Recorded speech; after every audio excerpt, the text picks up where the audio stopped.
કેમ છો વિદ્યાર્થી મિત્રો? આજે એકાઉન્ટની અંદર આપણે એક નવા ટોપિક સાથે શરૂઆત કરવાના છે.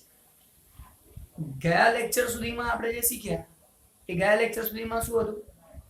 આપણે ઉપાડ પર વ્યાજની ગણતરી કરતા શીખ્યા. હવે એક સ્ટેપ બહુ જ મોસ્ટ ઇમ્પોર્ટન્ટ છે, તમારી એક્ઝામમાં ઘણી બધી વાર આવી ચૂક્યું છે. એ ટોપિકની શરૂઆત કરવા જઈ રહ્યા છીએ. અને આ ટોપિક માટે તમારે જે ધ્યાન રાખવાનું છે એ ઘણી બધી બાબતો આજે તમને લોકોને આ એક દાખલાની અંદર શીખવાડવાની કોશિશ કરીશ. અને આ એક દાખલાથી તમારા 6 બીજા દાખલા તમે ગણી શકો છો.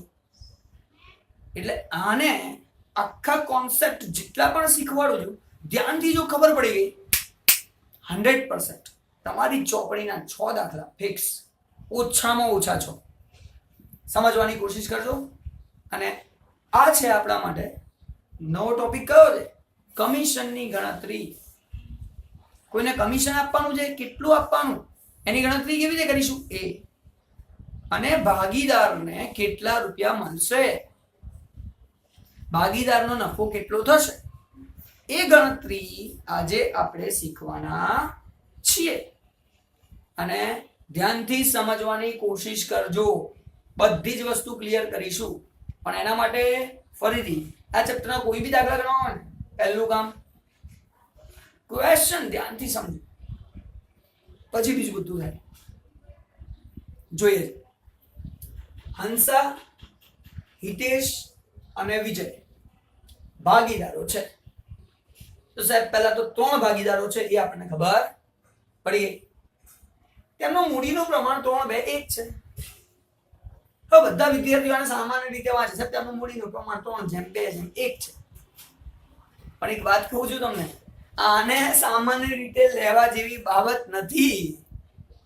આને તમારે બહુ જ ધ્યાનથી સમજીને લેવા જેવી બાબત છે. શું સમજવાનું છે? ધ્યાનથી સમજો. અહીંયા તમને ખાસ જે આપેલું છે સાહેબ, મૂડીનું પ્રમાણ આપેલું છે. તમને મૂડીનું પ્રમાણ આપ્યું છે 3:2:1. નફા નુકસાનનું પ્રમાણ ક્યાં છે? આજ અહીંયા ટર્નિંગ પોઈન્ટ છે. છોકરો ધ્યાન જ નહીં આપે. સાહેબ આ ભાગીદારોનું પ્રમાણ 3:2:1, ભાગીદારોનું પ્રમાણ 3:2:1. અલા થોડું ધ્યાન તો રાખવા આગળ. ધ્યાનથી સમજવાની કોશિશ કરો. મૂડીનું પ્રમાણ છે, નફા નુકસાનનું ક્યાં છે? તો હંમેશા જ્યારે પણ દાખલાની અંદર મૂડીનું પ્રમાણ આપ્યું હોય અને નફા નુકસાનના માહિતી ના આપી હોય ત્યારે યાદ કરો 1932 નો ભાગીદારી કાયદો. એ 1932 ના ભાગીદારી કાયદાની અંદર તમે લોકો ભણી ચૂક્યા છો કે જ્યારે પણ નફા નુકસાનના પ્રમાણની કોઈ માહિતી ના હોય તો સરખા પ્રમાણમાં નફો નુકસાન વહેંચાય છે. તો અહીંયા સાહેબ મૂડીનું પ્રમાણ આપ્યું છે. અને એવું નથી કીધું કે નફો નુકસાન એ મૂડીના પ્રમાણમાં વહેંચો, એવું નહીં કીધું. એવું આપણે કશું કીધું નથી. અને એટલા માટે અહીંયા નફા નુકસાનનું પ્રમાણ સરખું છે એવું ધારી લેવાનું. કારણ કે દાખલામાં છે ને આપણને ખાસ નફા નુકસાનના પ્રમાણની જરૂર પડે અને અમુક વખત મૂડીના પ્રમાણની જરૂર પડે, પણ 99% નફા નુકસાનના પ્રમાણની જ જરૂર પડે. અને જોઈ લેવાનું અહીંયા મૂડી પ્રમાણ છે, નફા નુકસાનનું નહીં. એટલે નફા નુકસાનનું પ્રમાણ સરખું લેવાનું. આ જ વસ્તુને આપણે આગળ સમજવાની કોશિશ કરીએ. વાંચીએ આગળ, સમજો ધ્યાનથી. હિતેશને તેનું કમિશન આપ્યા બાદ વધતા નફાનું 10% કમિશન આપવાનું છે. સાહેબ હિતેશ તો આરે ભાગીદાર છે. આ હિતેશને આપણે 10% કમિશન આપવાનું હોય. હવે 10% કમિશન તો આપવાનું છે, પણ શેનું 10%? તમને એમ કે વેચાણનું 10% કમિશન આપો. તમને એવું કે વેચાણનું 10% કમિશન આપો તો તમે શું કરશો? વેચાણ શોધશો. વેચાણ જેટલું આપ્યું છે જોઈ લેશો અને વેચાણ ગુણ્યા 10% કરો એટલે તમને હિતેશનું કમિશન મળી જાય. અમુક વખત કે કમિશન 10% ખરીદીનું આપો. હવે તમે કહો સાહેબ ખરીદીનું તો કઈ કમિશન હોતું હશે? ખરીદીમાં કમિશન ના હોય સાહેબ. હોય કદાચ એવું થાય કે હિતેશની માર્કેટમાં એવી જોરદાર રેપ્યુટેશન છે કે આ બે ભાગીદારો જાય તો ખરીદી મોંઘી પડે, આ બે ભાગીદારો જાય તો ખરીદી મોંઘી પડે, અને હિતેશ જાય તો એને સસ્તા ભાવમાં માલ મળી રહે, અને એટલા માટે હિતેશની રેપ્યુટેશનના કારણે આપણે એને એમ કહીએ કે ભાઈ તું ખરીદી કરી આય, તું જેટલા પૈસા બચાવીશ ને એનું તને કમિશન આપીશું, અથવા તો તને ખરીદીના કમિશન આપીશું, લે. પણ સસ્તી ખરીદી હોવી જોઈએ, ક્વોલિટીમાં કોઈ ફરક હોવો જોઈએ નહીં. પણ હા, આપણે એની વાત નથી કરતા, આ તો સમજાવવા માટે કીધું કે 10% કમિશન આપવાનું. પણ શેનું 10%? વેચાણ કે તો વેચાણ ગુણ્યા 10%, ખરીદી કે તો ખરીદ ગુણ્યા 10%. અહીંયા 10% કમિશન આપવાનું એટલે તો ખુશ નહીં દેવાનું, હાથ આવડે જ છે સાહેબ, નફો આવે 10% કીધું જ છે નફાના. એ નફો નથી જે તમારા મગજમાં એક નજરથી નફો મળે ને, આ એ નફો નથી. તમે આખાને ધ્યાનથી સમજવાની કોશિશ કરજો. કમિશન આપ્યા બાદ વધતા નફાનું આ શબ્દ બહુ જ મહત્વનો છે. પહેલો દાખલો છે પણ સખત ધ્યાનમાં રાખવા જેવી બાબતો છે, માટે આરામથી સમજવાની કોશિશ કરજો. હિતેશને કમિશન તો આપવાનું છે, હિતેશને 10% કમિશન આપવાનું હોય, પણ શેના 10%? તેનું કમિશન આપ્યા બાદ વધતા નફાના 10%. હવે તમે કહેશો સાહેબ આ શું કહેવા માંગે છે ને ખબર નહીં પડતી. તો પહેલા તો હું એવી રીત શીખવાડીશ, જ્યારે પણ આવો શબ્દ દેખાય તેનું કમિશન આપ્યા બાદ વધતા નફાના 10% કમિશન આપવાનું, જે આવો શબ્દ દેખાય ને એટલે બે સૂત્રમાંથી કોઈ બી એક સૂત્ર વાપરીને કમિશનની ગણતરી કરી નાખવાની. પહેલા તો એ રીત શીખવાડીશ, કારણ કે આપણા માટે 3 માર્ક બહુ મહત્વના છે. પહેલા તો 3 માર્ક લઈ લેવાના, એ શીખવાડીશ.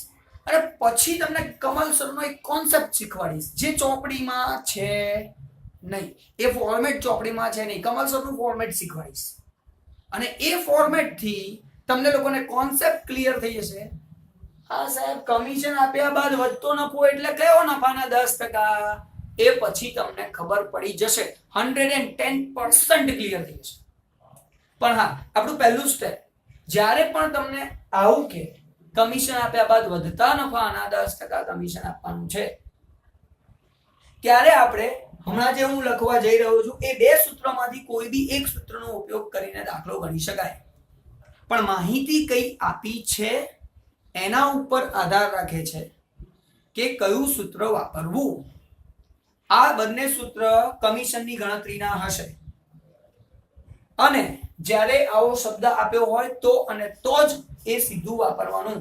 એ બેમાંથી કોઈ એક વિચારવાનું, ત્યાં સુધી વિચારવાનું નહીં. બરાબર છે?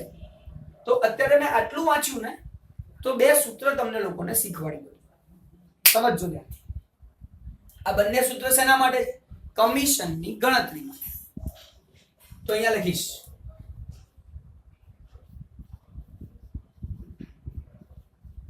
પછી આ કમિશન કોઈનું બી હોય, કોઈ ફરક નથી પડતો.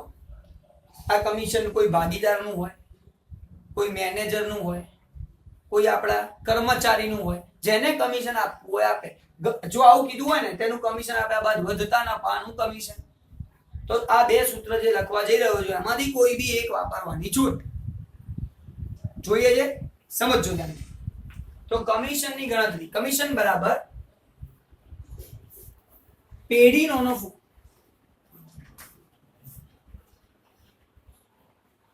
એક હોય છે પેઢીના નફાના આધારે, તો પેઢીનો નફો ગુણ્યા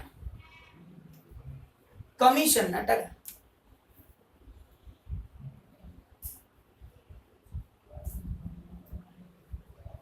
ભાગ્યા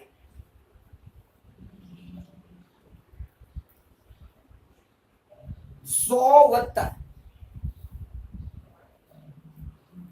કમિશનના ટકા. હવે તમે કહેશો સાહેબ આવું કેમ કર્યું? આનો બધો કોન્સેપ્ટ પછી શીખવાડીશ. મેં કીધું ને, અત્યારે આપણે શું શીખી રહ્યા છીએ? આવું આપ્યું હોય, પેઢીનો નફો આપ્યો હોય અને કમિશન શોધવાનું હોય, તો કમિશન ગુણ્યા પેઢીનો નફો ગુણ્યા કમિશનના ટકા ભાગ્યા 100 વત્તા કમિશનના ટકા કરો એટલે દાખલો સરળતાથી આવડી જાય. એટલે ધ્યાનથી સમજજો. પેઢીનો નફો આપ્યો હોય તો આવું વાપરી શકાય. બીજી પરિસ્થિતિ સાહેબ, આ સૂત્ર નહીં, પેઢીનો નફો નહીં આપે તો બીજું શું હોય સાહેબ? વહેંચણી પાત્ર નફો હોવો જોઈએ. તો બીજું વહેંચણી પાત્ર નફો ગુણ્યા, જ્યારે વહેંચણી પાત્ર નફો હોય તો ગુણાકારમાં જ્યાં કમિશન ના ટકા 100 વત્તા કમિશન કરે ને, આ વત્તા કમિશન કરવાનું નહીં, બાકી બધું બરાબર.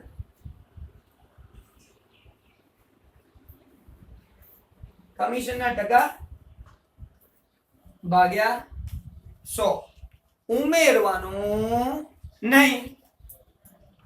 તો તમારું જે કામ છે એ ધ્યાનથી સમજજો. અહીંયા બે સૂત્ર છે આપણા અલગ અલગ. તો પહેલું સૂત્ર પેઢીના નફાના આધારે, બીજું સૂત્ર વહેંચણી પાત્ર નફાના આધારે. જો પેઢીના નફાના આધારે હોય તો ગુણ્યા કમિશનના ટકા 100 વત્તા કમિશનના ટકા કરો. વહેંચણી પાત્ર નફાના આધારે હોય તો કમિશનના ટકા ભાગ્યા ખાલી 100 કરો, અથવા તો સીધું કેલ્ક્યુલેટરમાં કરી દો. વહેંચણી પાત્ર નફો ગુણ્યા આટલા ટકાની નિશાની એટલે સીધો જવાબ આવી જશે. બંને રીતે તમે કરી શકો છો. પણ આ બંને વિચારવાનું ક્યારે? જ્યારે તેનું કમિશન આપ્યા બાદ વધતા નફાનું કે તો અને તો જ આ શબ્દ હોય તો જ આ બે વિચારવાનું. નહીં તો સીધે સીધું થાય. 10% નફાનું કમિશન આપો તો નફો ગુણ્યા 10% પતિ. પણ આ નફો કેવો કીધો? કમિશન આપ્યા બાદ પછીના નફાના 10%. માટે આવું બધું વિચારવું પડે. જોઈએ છે આગળ દાખલો ગણીએ છે તો 10% કમિશન પડ્યું. હવે જો અને પેઢીનો નફો જો 1,65,000 રૂપિયા હોય તો હિતેશને મળતી કુલ રકમ શોધો. હવે સમજો, અહીંયા શબ્દ કીધો છે કુલ રકમ હિતેશની. સાહેબ હિતેશની કુલ રકમ કેવી રીતે? ભાઈ હિતેશ આપણો કોણ છે? ભાગીદાર. અને ભાગીદારને બે રકમો મળે. એક તો ફિક્સ છે, નફાનો ભાગ મળે, અને આ હિતેશ તો ડાયો હજી કમિશને લે છે, તો હિતેશને તો બે મળે. બધા જોડે એક છે ને આપણે આની જોડે બે જોઈએ છે. એટલે આપણે કમિશન, એક તો કમિશન વત્તા બીજું નફો, તે બંને ભેગા થઈને હિતેશને કુલ કેટલી રકમ મળે એ આપણને અહીંયા પ્રશ્ન પૂછે છે. અને નફો કયા પ્રમાણમાં વહેંચશો? સાહેબ સરખા પ્રમાણ. કેમ? એ તો મૂડીનું પ્રમાણ છે, નફાનું નથી. અને નફા માટે કશું કીધું નથી. એટલે કાયદો 1932 એવું કહે છે કે નફામાં જો માહિતી ના આપી હોય તો 1932 ના કાયદા પ્રમાણે સરખા પ્રમાણમાં વહેંચણી થાય. હવે સાહેબ અહીંયા જુઓ તો કયો નફો આપ્યો છે? પેઢીનો નફો 1,65,000. તો પહેલું સૂત્ર કે બીજું સૂત્ર? સાહેબ દેખાય તો આવે છે, પહેલું જ વાપરવાનું હોય. પેઢીના નફાના આધારે આ રીતે ગણતરી થાય. બીજું સૂત્ર વપરાશે નહીં. જોઈ લઈએ, ચલો ધ્યાનથી સમજો. તો ગણતરી કરીએ. પેઢીનો નફો, સાહેબ પેઢીનો નફો 1,65,000. તો લખો 1,65,000 ગુણ્યા કમિશન.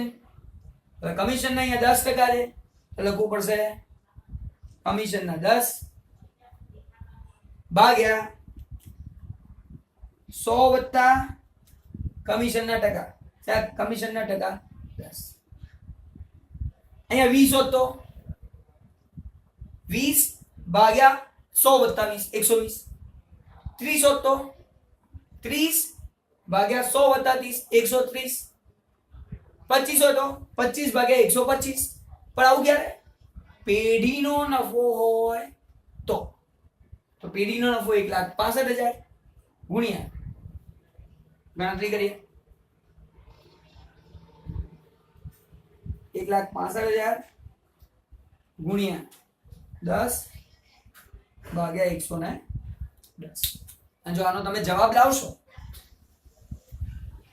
તો તમને અહીંયા જવાબ મળશે 15,000 રૂપિયા. કેલ્ક્યુલેટરમાં કરવાનું છે. 1,65,000 ગુણ્યા 10 ભાગ્યા 110. જવાબ મળી ગયો 15,000. હવે સાહેબ આ 15,000 શું છે? આ છે શું? આને કહેવાય કમિશન. આ છે આપણું કમિશન. તો સાહેબ જો પહેલી વસ્તુ એને એવું કીધું હિતેશને મળતી કુલ રકમ શોધો. એ હિતેશને મળતી કુલ રકમમાંથી એક રકમ મળી જેને આપણે કહીએ છીએ કમિશન. હવે સાહેબ નફો બી મળશે તો એ પણ આપણે હિતેશને આપવાનો રહેશે. તો જોઈએ કેટલો નફો મળશે એ પણ આપણે જોઈ લઈએ. તો પહેલા તો પેઢીનો કુલ નફો તો આટલો હતો. હવે આટલામાંથી આટલું તો એને કમિશન આપવાનું. આટલા રૂપિયામાંથી મારે આટલા રૂપિયા તો એને કમિશન તરીકે આપી દેવા પડશે. તો હું ગણતરી કરું તો અહીંયા બાજુમાં ગણતરી કરું છું, ધ્યાનથી સમજજો. તો પેઢીનો નફો છે 1,65,000 રૂપિયા. આ છે આપણો પેઢીનો નફો. આ પેઢીના નફામાંથી મારે 15,000 રૂપિયા એને કમિશનના આપી દેવાના. એ તો મારે કોઈ બીજા ભાગીદારમાં વેચાય નહીં. પેઢીનો નફો એટલો થયો પણ એમાંથી કમિશન આપવાનું છે. તો કમિશન આપ્યા પછી વધે નફો તો કમિશન બાદ કરી દઈએ. સાહેબ કમિશનના 15,000 રૂપિયા બાદ કર જે મારે ફક્ત હિતેશને આપવાના.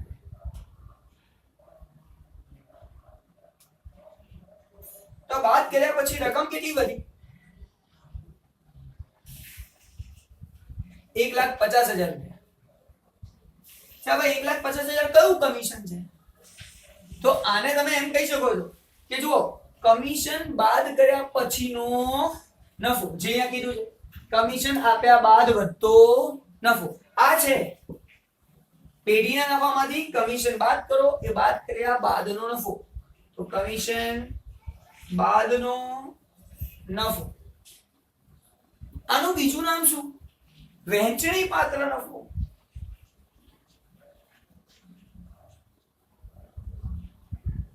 તો આને કમિશન બાદનો નફો પણ કહેવાય, વહેંચણી પાત્ર નફો પણ કહેવાય.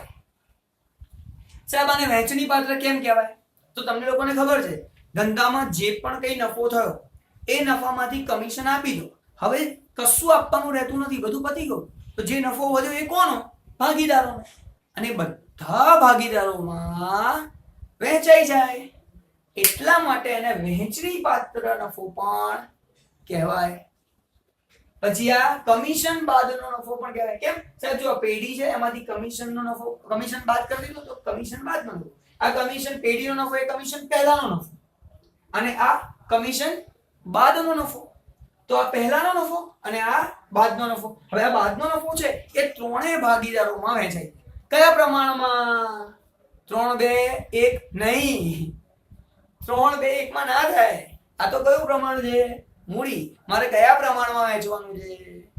નફા નુકસાનના પ્રમાણમાં. નફા નુકસાનનું પ્રમાણ કેટલું? સરખું 1-1-1. કારણ કે કોઈ પણ પ્રકારની માહિતી આપેલી નથી.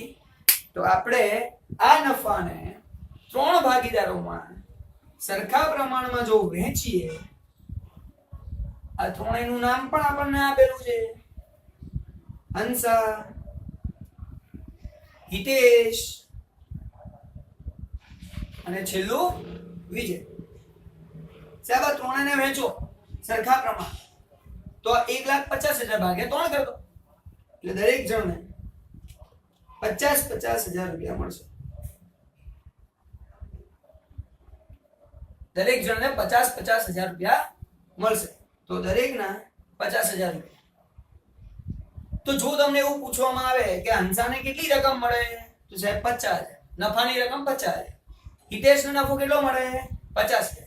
વિજયનો નફો કેટલો મળે? 50,000. પણ હિતેશને કુલ કેટલી રકમ મળે? તો સાહેબ હિતેશને 50,000 નફો તો મળે જ છે પણ હિતેશને કમિશનના 15,000 પણ મળે છે. અને એટલા માટે સમજજો ધ્યાનથી, અહીંયા લખવાનું હિતેશને મળતી કુલ રકમ બરાબર મળતો નફો વત્તા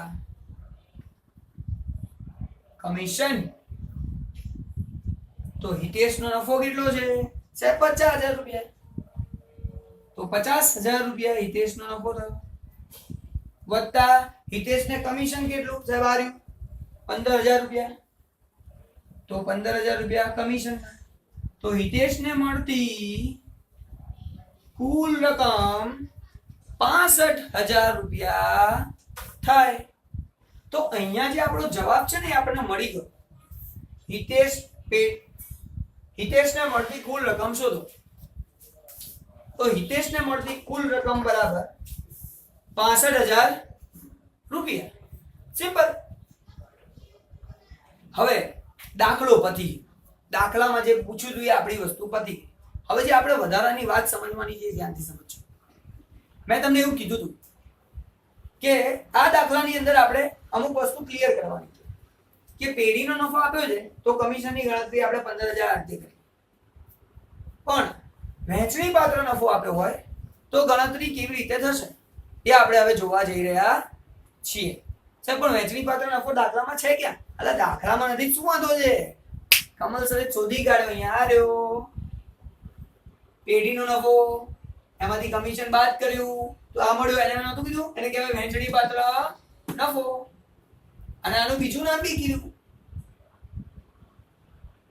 સો કમિશન બાદ નફો જે અહીંયા કીધું એને એવું તો કીધું છે કે 10% કમિશન આપવાનું હોય કોના કમિશન આપ્યા બાદ વધતા નફાના તો કમિશન આપ્યા બાદ વધતા નફાના એટલે કે આ 1,50,000 આના 10% આપણે એને કમિશન આપવાનું છે જે આ છે એટલે તેને વહેંચણી પાત્ર નફો તો વહેંચણી પાત્ર નફો 1,50,000 રૂપિયા ગુણ્યા કમિશન 10/100 એટલે તમારો જવાબ આવશે 15,000 રૂપિયા તો આના સીધા જ 10% કેલ્ક્યુલેટરમાં ડાયરેક્ટ બી થાય વહેંચણી પાત્ર નફો 1,50,000 ગુણ્યા 10 અને ટકાની નિશાની કેલ્ક્યુલેટરમાં